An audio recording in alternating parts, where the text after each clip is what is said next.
Hai, Assalamualaikum warahmatullahi wabarakatuh.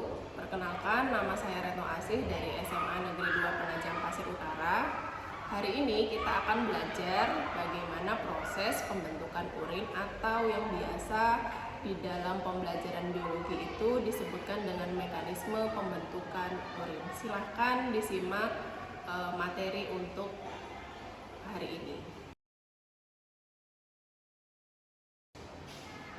Baik, untuk sistem ekskresi, pengertiannya adalah pembuangan zat sisa metabolisme dari tubuh manusia. Nah, salah satu organ ekskresi pada manusia itu adalah ginjal. Ginjal pada manusia itu terdiri dari dua, ya, dan terletak pada bagian tulang belakang pada manusia.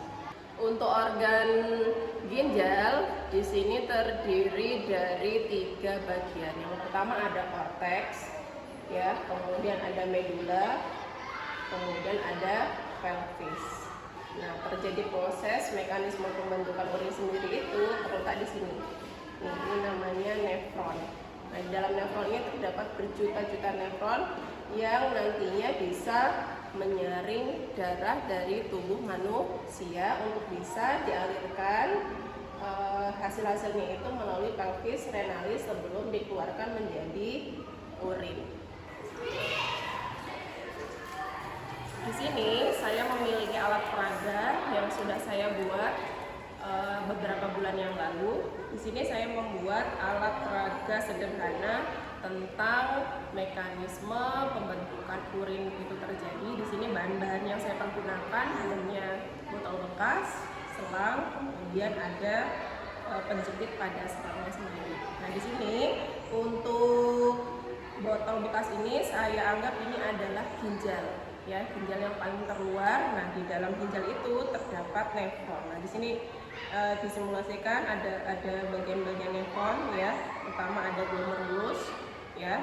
Kemudian ada tubulus yang terdapat pada nefron itu sendiri.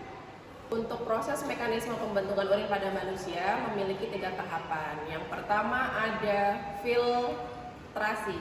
Ini filtrasi terjadi pada organ glomerulus. Di sini ada glomerulus. Nah, glomerulus ini berfungsi untuk menyaring darah pada manusia dan dihasilkan urin primer pada manusia yang masih mengandung protein atau asam amino. Yang kedua terjadi pada tubulus contortus proximal. Di sini terjadi proses reabsorpsi.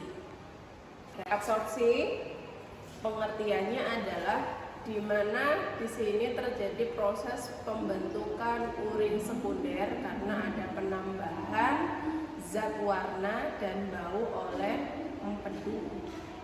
Kemudian di sini dihasilkan zat-zat yang masih dibutuhkan oleh manusia, yakni air, garam, natrium, dan air mineral lainnya.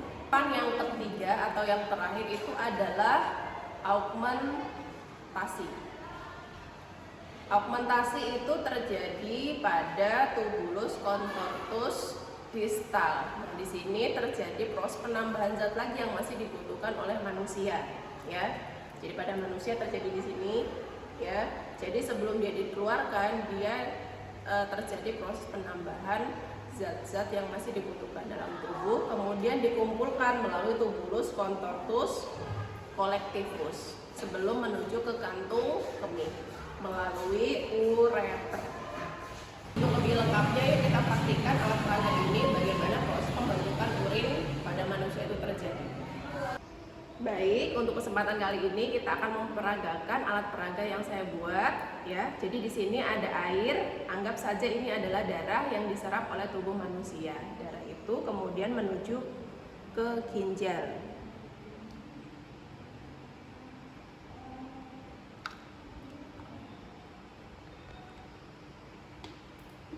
Kemudian, nah, darah itu diproses pada ginjal.